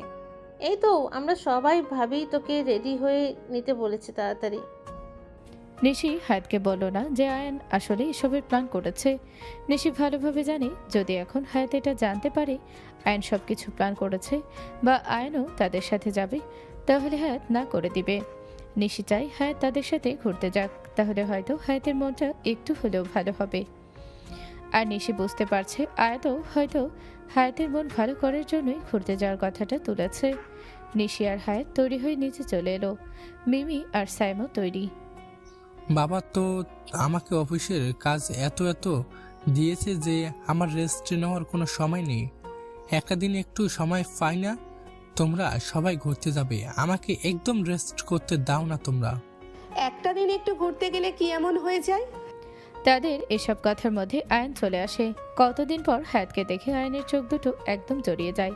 হায়াত আয়নকে দেখেও না দেখার ভান করলো। আমাদের সবাইকে তৈরি হতে বলে সব থেকে বেশি দেরি তো তুমিই করলে। একটু লেট হয়ে গিয়েছে। আমি যাব না। কি ব্যাপার, কি হলো? আমরা সবাই তৈরি হয়ে আসলাম আর এখন তুমি বলছো যাবে না, হঠাৎ করে কি হলো? ও যাবে ভাবি, ভাইয়া তোমরা গাড়িতে বসো, আমরা আসছি। মিমি আর সাইম গাড়িতে উঠলো। হায়াত তো যাবে না, নাছর বাঁধা, কিন্তু আয়নও কম না, তাকে জোর করেই নিয়ে যাবে। এক প্রকারে ধমকি দিয়ে হায়াতকে রাজি করিয়েছে যাওয়ার জন্য। যাওয়ার টাইমে হায়াত কোনো কাহিনী চাচ্ছে না, এর জন্য আর কথা বাড়ালো না। আয়ন যেটা বলল সেটাই চুপচাপ মেনে নিল। নিশি কোনো কিছুই বলছে না, শুধু আয়নের এসব জিনিস দেখে সে হতবাক হচ্ছে। আসলে আয়ন চাইছেটা কি? মিমি আর সাইম এক গাড়িতে উঠে বসেছে, আরেক গাড়িতে আয়ন উঠলো। নিশি ওঠার সময় আয়ন বলল, তুই ভাই আর ভাবির সাথে যা। মানে কি? তাহলে কি তুমি আর আমি এক গাড়ি দিয়ে যাব? হ্যাঁ, এটাতে কি সমস্যা? এর আগেও তুই আর আমি একা কতবার গাড়ি নিয়ে ঘুরেছি।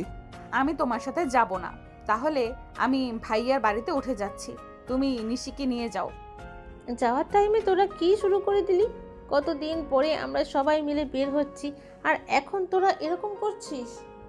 নিশি তুই গাড়িতে উঠে বস, না হলে কিন্তু আমি নেমে যাব এক্ষুনি। কি আর করার, তিনজন এক গাড়িতে বসলো। তারপরে ওরা সবাই এক জায়গায় এলো ঘুরতে। আয়ন অনেক কষ্ট করে নিশিকে রাজি করিয়েছে যাতে সাইম আর মিমিকে একটু ব্যস্ত রাখে। হায়াতের সাথে তার একটু দরকারি কথা আছে। কোনো উল্টোপাল্টা কথা বলে ওর মন নষ্ট করে তো তুমি যাবে না, তাহলে দেখো ভালো হবে না। আর তুই চিন্তা করিস না, আমি তো ওই দিনের বিষয়গুলো নিয়ে মাপ চাইবো, আর কিছুই না। নিশি কথা বলতে বলতে মিমি আর সাইমকে এখান থেকে একটু দূরে নিয়ে গেল। হায়াত এত খেয়াল করেনি যে তারা এখানে নেই। হায়াত একা একাই নদীর পাড়ে একটু বসেছিল। ঠিক তখনই তার পাশে এসে বসে আয়ান। হঠাৎ করে আয়নকে বসতে দেখে হায়াত চলে যাবে, ঠিক তখনই আয়ন তার হাত ধরে একটানে একদম টান দিয়ে বসিয়ে দেয় তার পাশে। আমাকে দেখে আর কত পালাবি তুই? পালাবো কেন? তুমি তো চেয়েছিলে আমি যাতে তোমার থেকে দূরে দূরে থাকি, আমি সেটাই করছি। অনেক হয়েছে। আর কতদিন তুই আমার উপর এভাবে রাগ করে থাকবি? বিশ্বাস করো, আমি তোমার উপর কোনো রাগ না। তুমি এতদিন যাবৎ চেয়েছিলে আমি যাতে তোমার বোনের মতো হয়েই থাকি, কোনো বাড়াবাড়ি যাতে না করি, সেটাই করছি। আমার আর কোনো বাড়াবাড়ি তুমি দেখবে না। হায়াতের মুখ থেকে এসব কথা শুনে কেন জানি আয়নের অনেক বেশি কষ্ট লাগলো। কি পরিমাণে কষ্ট পেয়েছে মেয়েটা। আয়ন যখন নিজের মনের কথাগুলো বলতে যাবে ঠিক তখনই হায়াত বলল, তুমি চিন্তা করো না, আমি তোমাকে নিজের ভাইয়ের চোখেই দেখি। এখন তুমি একদম চিন্তামুক্ত। তুই এখন পর্যন্ত আমার উপর অনেক রেগে আছিস, তাই না? ওই দিন রাতে ও মাফ চেয়েছিলাম সব কিছুর জন্য, আমি আবার মাফ চাচ্ছি, মাফ করে দে আমাকে। আরে তুমি মাফ চাচ্ছ কেন? আমি আমার লিমিট ক্রস করে ফেলেছিলাম, অবুজের মতো করেছি, ওগুলো ভুলে যাও সব কিছু এখন। এগুলো শুনে আয়ন ভীষণ কষ্ট পেয়েছে, কিছু বলার আর শক্তি পাচ্ছে না। এটা বলেই হায়াত সেখান থেকে চলে গেল। অনেক ঘোরাঘুরি করার পরে সবাই বাসায় চলে এলো।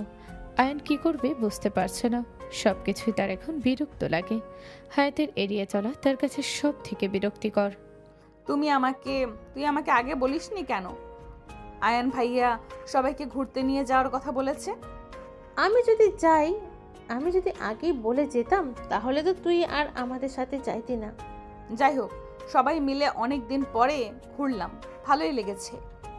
আচ্ছা, ভাইয়া তোকে কি বলেছে? আজকে ওই দিনের জন্য কি তোর কাছে মাফ চেয়েছে? হ্যাঁ, মাফ চেয়েছে। এখন আর আমি ওগুলো পরোয়া করি না, আমি ফ্রেশ হয়ে আসছি। হায়াতের মা আর বাবা কথা বলছে। হায়াতের বাবার খুব কাছের এক বন্ধুর ছেলে আমেরিকা থেকে দেশে এসেছে, তার জন্য মেয়ে খুঁজছে।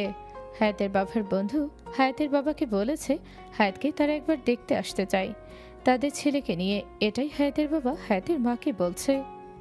আমাদের মেয়ে তো এখনো ছোট। যেহেতু আমার ছোটবেলার বন্ধু, আমি তো আর মুখের ওপর না করতে পারি না। যেহেতু তারা দেখতে আসতে চাচ্ছে, দেখে যাক, সমস্যা কোথায়? দেখলেই তো আর বিয়ে হয়ে যায় না। তাহলে একবার তুমি হায়াতকে জিজ্ঞেস করে নাও ও কি বলে। আমি আমার মেয়ের বিরুদ্ধে কোনো কিছু করব না, সব কিছুর অনুমতি নিয়ে হবে। আমিও চাচ্ছিলাম আমার মেয়েটা পড়াশোনা করুক, কিন্তু যেহেতু দেখতে আসতে চাচ্ছে তাই আর না করলাম না। ঠিক আছে, তাহলে আজকে বাসার সবার সাথে কথা বলে তারপর তুমি তাদের কল দিয়ে জানিয়ে দিও। এমনিতেই আয়নের মন ভীষণ খারাপ, একদমই খেতে ইচ্ছে করছে না, কিন্তু শুধু খেতে গেলেই হায়াতের চেহারাটা সে দেখতে পারবে, তাই নিজের মনের বিরুদ্ধে খেতে চলে গেল। সবাই রাতে একসাথে খেতে বসেছে। সবার সাথে আমার একটু কথা ছিল, দরকারি কথা। সব কিছু ঠিক আছে তো? আবার কি দরকারি কথা হঠাৎ করে? আরে ওই যে আমার বন্ধু মোস্তাকের ছেলের জন্য হায়াতকে দেখতে আসতে চাচ্ছিল। এই কথাটা শোনার সাথে সাথেই সবাই হায়াতের বাবার দিকে তাকালো। হঠাৎ করেই বাসায় বিয়ের কথা, তাও হায়াতের, এটাকে কল্পনাতেও ভাবেনি। আয়নের মনে হচ্ছে ও এখনই মাথা ঘুরে পড়ে যাবে। হঠাৎ করে তার সাথে সব কি হচ্ছে, নিজের মনে কথা বলতেও পারল না হায়াতকে। আর এখনই হায়াতের বিয়ের কথা চলছে। বাসায় সবকিছু সে চোখে অন্ধকার দেখছে। আমাদের মেয়ে এখনো অনেক ছোট, তুমি না করে দাও না। শুধু দেখতেই তো আসতে চেয়েছে, আমি না করি কিভাবে? দেখতে আসলেই তো আর বিয়ে হয়ে যায় না, এর জন্য আমিও আর না করি নাই। আমাদের মেয়ে কি কোনো অংশে কম নাকি দেখতে? আসলে তাদের পছন্দ হয়ে যাবে, তখন বিয়ের কথা বললে না করবে কিভাবে? তার থেকে ভালো আগেই না করে দাও। বাবা, ও এখনো ইন্টার কমপ্লিট করেনি, তুমি এক্ষুনি ওর বিয়ের কথা বলছো? এটা কখনোই সম্ভব না। সবার এমন কথাতে আয়ন একটু শক্তি পাচ্ছে, কিন্তু সবার মধ্যে হায়াত হঠাৎ করে বলে উঠল, কিসের ভালোবাসা? আমার পড়াশোনা করতে তেমন একটা ভালো লাগে না। বাবা যেহেতু বলেছে তাদের আসতে, আমার এটাতে কোনো সমস্যা নেই। বাবা আমার জন্য যে সিদ্ধান্ত নেবে আমি সেটাতেই রাজি। তুই কি সত্যি বলছিস? তাহলে কিন্তু কালকে বিকেলেই ওরা তোরা দেখতে আসবে। আমি বললাম তো বাবা, তুমি আমার জন্য যে সিদ্ধান্ত নিবে আমি সেটাই মেনে নেব। আসলে ছেলে অনেক ভালো, আমার ছেলেকে আগে থেকেই পছন্দ, কিন্তু আমার মেয়ে ছোট, এর জন্য আমি তেমন একটা রাজি না। কিন্তু হায়াত যেহেতু বলেছে তাহলে তার একবার দেখেই যাক, পরেটা পরে দেখা যাবে। এসব কথা শুনে আয়নের চোখ দিয়ে গড়িয়ে পানি পড়ছে। তার মনে হচ্ছে এখনই তার কলিজা ফেটে যাবে। হ্যাঁ, তার সাথে এরকম কিভাবে করতে পারছে? রাগ করে আছে এর মানে এটা তো না যে বিয়ের জন্য হ্যাঁ বলে দিবে। সবাই খাওয়া দাওয়া করে চলে গেল। নিশি আর হায়াত রুমে চলে আসলো। তুই কি পাগল হয়ে গেছিস? কিভাবে বিয়ের জন্য হ্যাঁ বলতে পারিস এই বয়সে? আমি জানি তো তুই এইসব কিছু করছিস ভাইয়ার উপর জিদ করে কি নিজের জীবনটা নষ্ট করে দিবি? এই বয়সে হায়াত এত জিদ ভালো না। এইখানে জিদের কি আছে? অদ্ভুত কথাবার্তা। তুই এখনো ভাইয়ার জন্য পাগল। তুই যা কিছু করছিস ওগুলো রাগের মাথায় করছিস। এখনো সময় আছে, তুই গিয়ে না করে দে। আমি যা করছি আমাকে করতে দে। সারা জীবন তোর ভাইয়ের জন্য চোখের পানি তো ফেলতে পারবো না। হায়াত আর কোনো কথা না বলে অসমে চলে গেল। নিশিরার এসব ভালো লাগছে না। এ পাশে হচ্ছেটা কি এসব ভাবতে ভাবতেই তার পেছন দিয়ে আয়ান চলে আসে। হায়াত অসমে যেয়ে জোরে জোরে কান্না করছে, মুখ চেপে। আসলে তার কি করা উচিত আর কি করলো সেটা আদৌ কি সে পারবে আয়ানকে ছাড়া অন্য কাউকে বিয়ে করতে? হায়াত কই? আমি না পাগল হয়ে যাব। ওদিক দিয়ে হায়াতের কাহিনী আর এদিক দিয়ে তোমার কাহিনী, কোনটা রেখে কোনটা সামাল দিব? তুইও ভালো করে জানিস ও এগুলো রাগের মাথায় করছে। রাগ ভালো, তবে এত রাগ ভালো না। রাগের মাথায় অন্য কাউকে বিয়ে করে নেবে, এটা আবার কেমন রাগ? তাহলে তুমি নিজেই বুঝে নাও কি পরিমাণ ওকে কষ্ট দিয়েছো যে ও অন্য কাউকে বিয়ে করতে রাজি হয়ে যাচ্ছে। আমি এ বিয়ে কখনোই হতে দেব না। এখন পাগলামি বাদ দাও, ওকে শুধু দেখতে এসেছে, আর কিছুই না। এখন তুমি রুম থেকে যাও, গিয়ে হায়াতকে ভালো করে জানিয়ে দিস আমি ওর বিয়ে কখনোই অন্য কারোর সাথে হতে দিব না। নিশি আর আয়ানের এসব কথার মধ্যেই হায়াত অসম থেকে বের হয়। আমার বিয়ে না হতে দেওয়ার তুমি কে? আমি কি করব না করব সেটা আমার মা বাবা বুঝবে। হায়াত, বাড়াবাড়ি করছিস। আমার সাথে কথা বলবি না, আমার চেহারা দেখবি না, ওইটার অন্য হিসাব। কিন্তু এই বয়সে অন্য কাউকে বিয়ে করবি, এটা আমি কিভাবে হতে দেব বল? সামনের মাসে আমার 18 বছর হয়ে যাবে। আমি কি বাচ্চা আছি নাকি এখনো? তোর মাথায় এই মুহূর্তে ঠিক নেই, তুই এগুলো সবকিছু জিদ করে করছিস। মাথাটা একটু ঠান্ডা কর। আমি তোমার আর একটাও কথা শুনতে চাই না। এখন যাও রুম থেকে। তোরা দুজন একটু আস্তে কথা বল, কেউ শুনে ফেলবে তো। ভাইয়া, যা বলার তুমি কালকে বইলো, এখন যাও তুমি, একটু পরেই চাচি আসবে আমাদের দুজনকে দুধ দেওয়ার জন্য, দেখে ফেলবে, যাও এখন। আয়ন আর কিছু না বলে নিজের রুমে চলে এলো। নিশি হায়াতকে অনেক বোঝানোর চেষ্টা করলো, কিন্তু হায়াত কোনো কথার গুরুত্ব না দিয়ে ঘুমিয়ে পড়ল। পরের দিন বিকেলে তো মেহমান আসবে, বাসায় জোরে সোরে আয়োজন করা হচ্ছে। হাজার হলেও এই বাসায় মেয়েকে দেখতে আসবে, আয়োজন তো করতেই হবে। আয়ন সবকিছু দাঁত কামড়ে সহ্য করছে। এদিক দিয়ে মেহমান চলে এসেছে, সবাই বসে কথা বলছে। আয়নও এখানে বসে আছে, সে আজকে এক পাও নড়বে না এখান থেকে। এদিক দিয়ে হায়াতকে মিমি আর নিশি তৈরি করে দিচ্ছে। হায়াত অনেক সুন্দর করে শাড়ি পরেছে আয়নকে জেলাস করার জন্য, আর আয়নকে দেখানোর জন্য যে সে আসলেই মুভ অন করে ফেলেছে। হায়াত নিচে আসার পরে সবাই তাকে দেখলো এবং খুবই পছন্দ করলো। যে ছেলের জন্য দেখতে এসেছে ওই ছেলেও সাথেই এসেছে সোহাগ।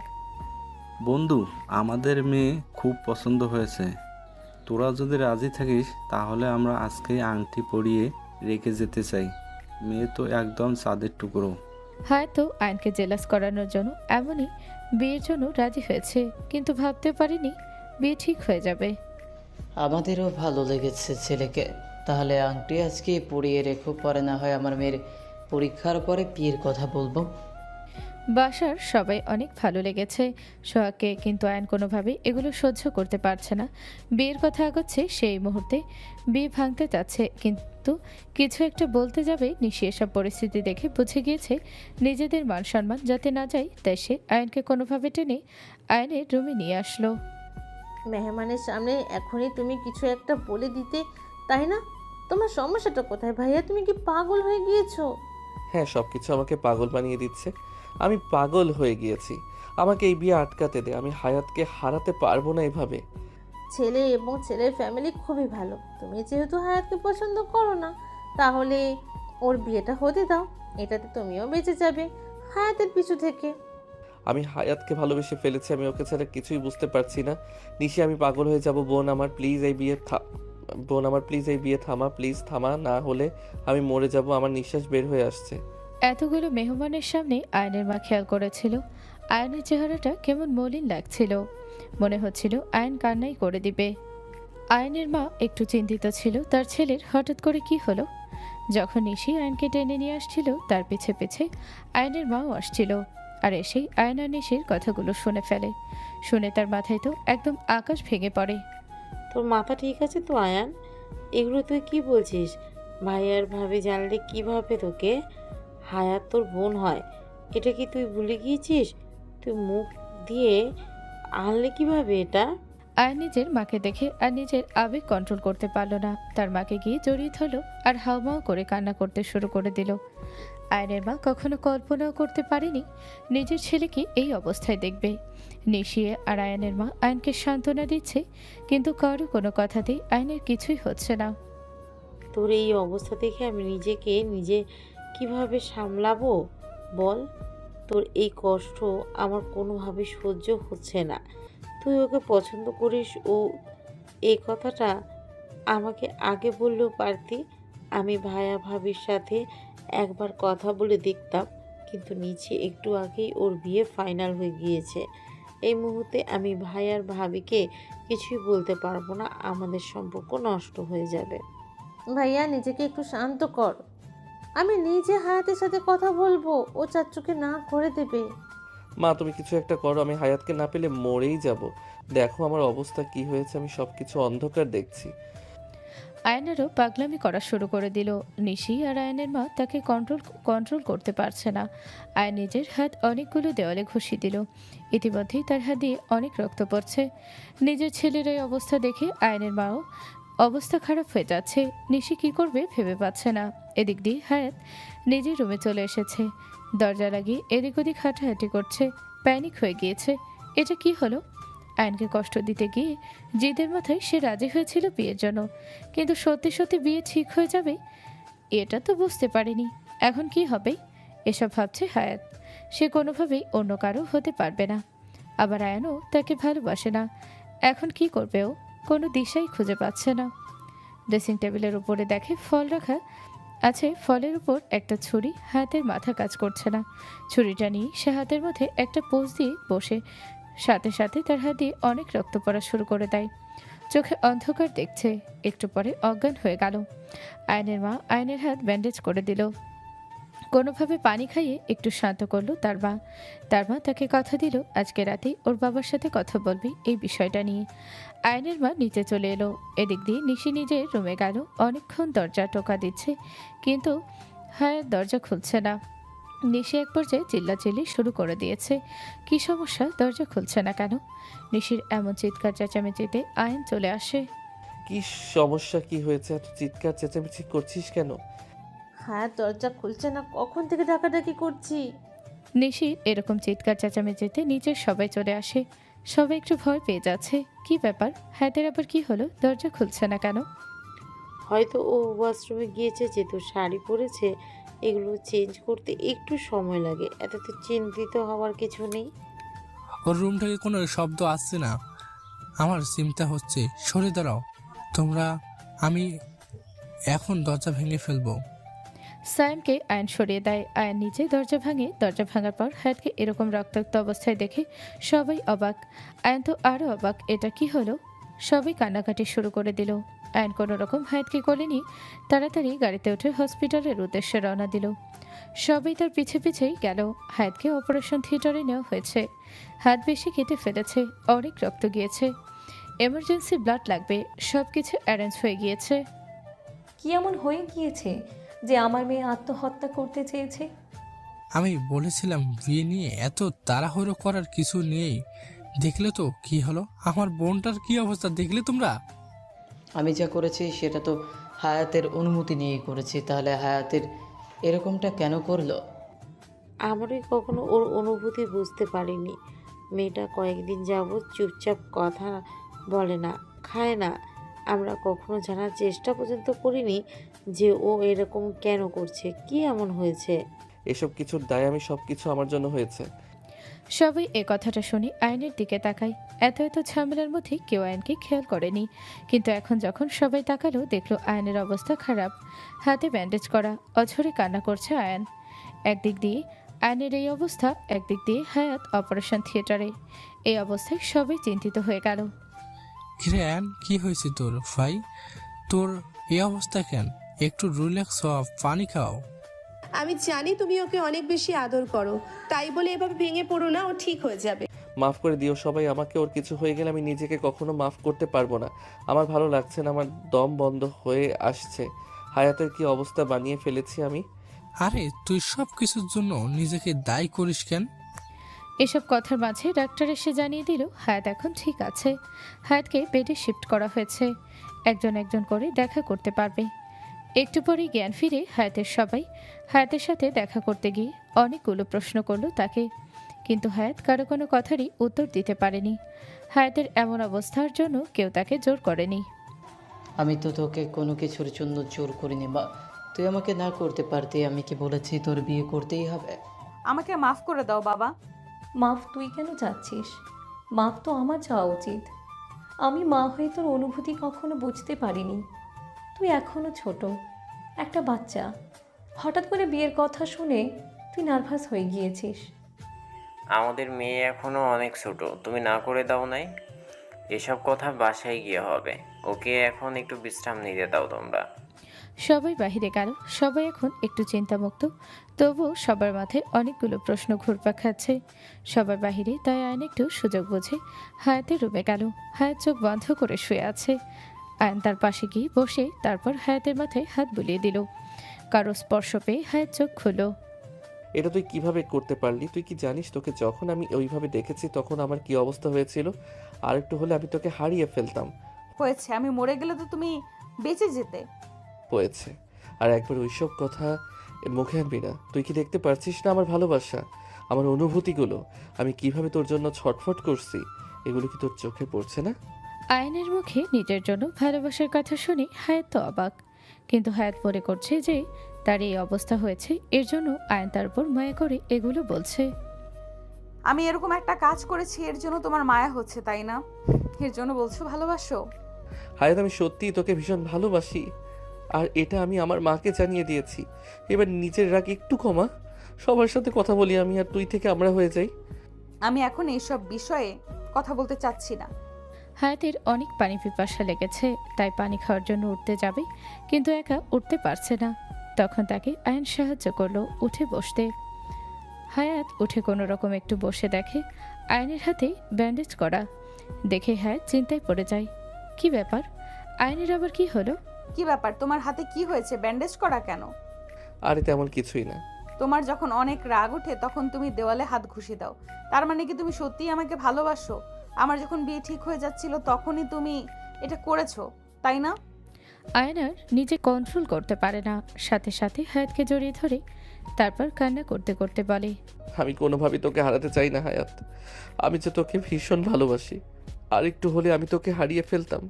কিভাবে পারলে তুমি এটা করতে? এটা করার আগে কি একবারও আমাদের কথা মনে পড়ে নাই? তোমাকে ছাড়া আমি অন্য কারোর হতে যাব এটা ভাবলেও আমার নিঃশ্বাস বন্ধ হয়ে আসছিল। এর জন্যই আমি এটা করেছি। আমাকে মাফ করে দাও। বাসার সবার সাথে আমি আজকে কথা বলবো। খুব শীঘ্রই বিয়ে করে নেব আমরা। শুধু শুধু আমার রাগের কারণে বাবার সম্মান যাবে। কিভাবে কি বলবো আমি বাবাকে? এইসব নিয়ে একদম চিন্তা করিস না। হায়াত হসপিটাল থেকে বাসায় আসলে হায়াত আর আয়ন সবাইকে সব কিছু জানিয়ে দিল। তাদের দুজনের কথা শুনে সবাই অবাক হয়ে গিয়েছে। এতদিন কেউ কখনো বুঝতেই পারেনি ওরা যে আসলে দুজন দুজনকে পছন্দ করে। আমি তো আমার বন্ধুকে তখনই না করে দিয়েছি। আমার মেয়ের খুশি আগে আমার কাছে, তারপর আমার মান সম্মান। আর নিজের মেয়ের বিয়ে এই বাড়িতেই হবে, এর থেকে শান্তির আর কি আছে আমাদের কাছে? আয়ানের থেকে ভালো ছেলে আমাদের মেয়ের জন্য আর কেউ হতে পারে না। আমরাই আগে এটা বুঝতে পারি নাই। সবাই রাজি আছে, এটাতেই আমরা ভীষণ খুশি। আমরা কিন্তু সবাই রাজি। তাহলে ওদের কাবিনটা করিয়ে রাখি। দেখতে দেখতে বেশ কয়েকদিন কেটে গেল। কাবিনের শপিং করা, ঘরোয়াভাবে হলুদের অনুষ্ঠান, সব কিছু মিলেই সবাই অনেক ব্যস্ত ছিল। হায়াতের পরীক্ষা শেষ হলেই তাদের বিয়েটা হয়ে যাবে। এখানেই তাদের সুন্দর ভালোবাসাটা পূর্ণতা পায়। সমাপ্ত।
everybody. First blood.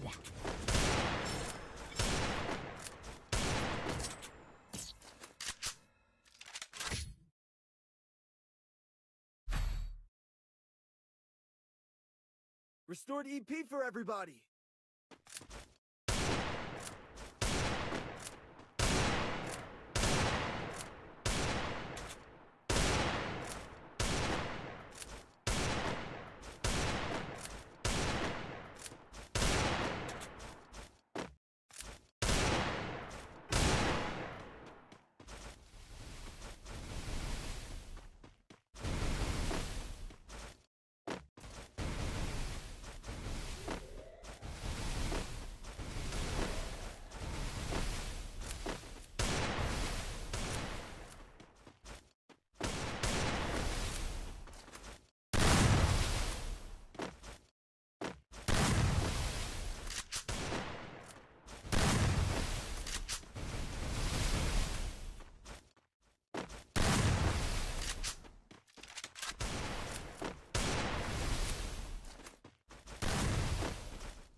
First blood.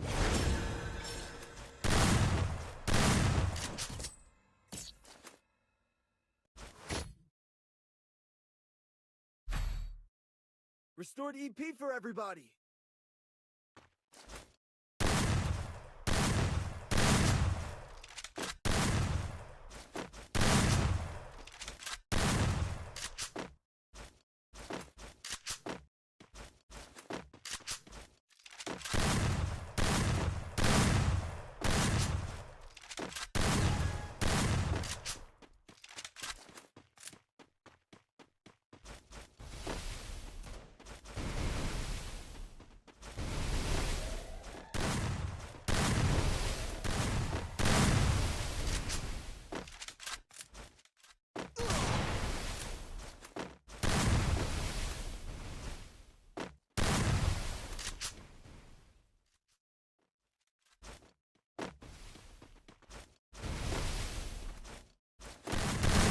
First blood.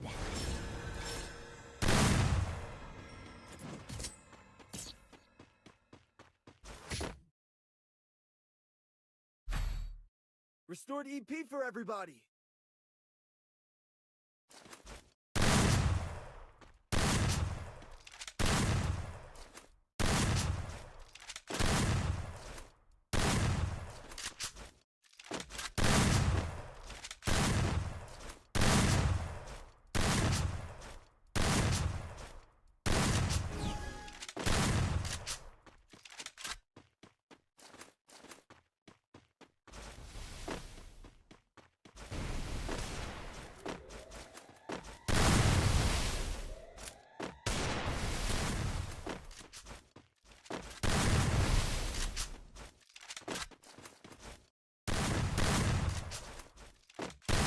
First blood.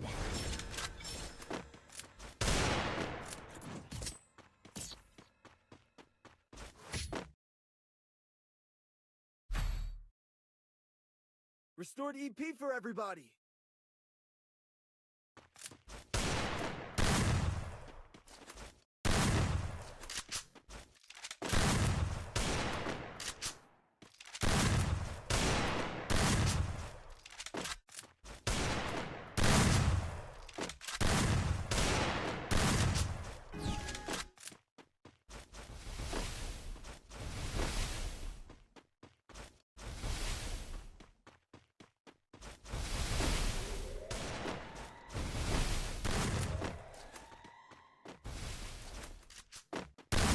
First blood.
blood.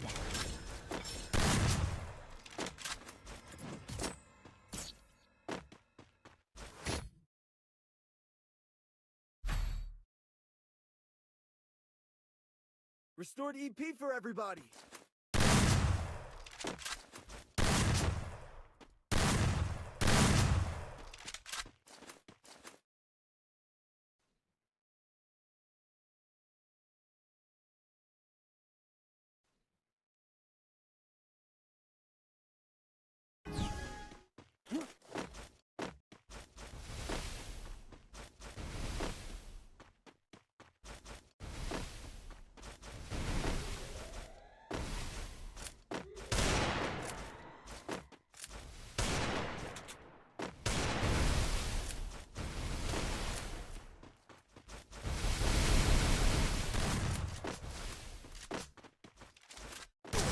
First blood.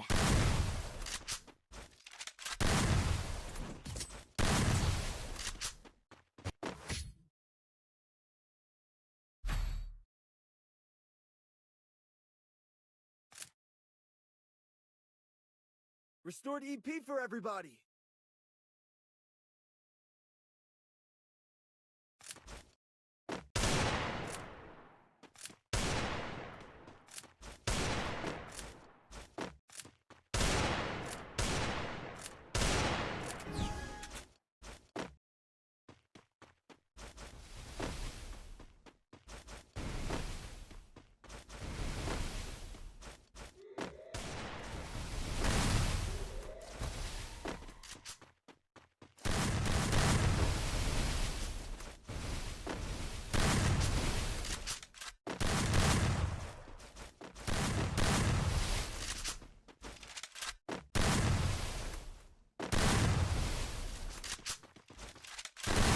First blood.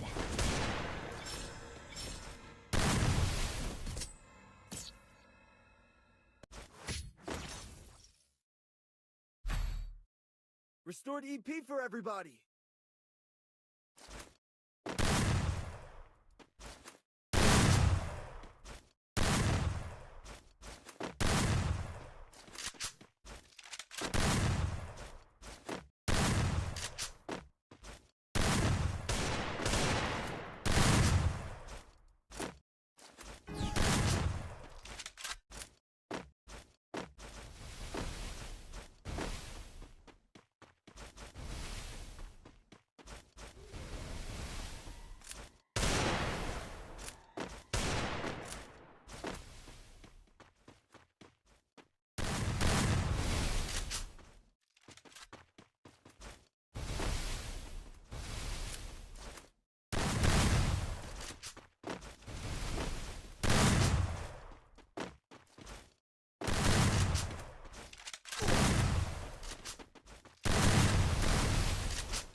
First blood.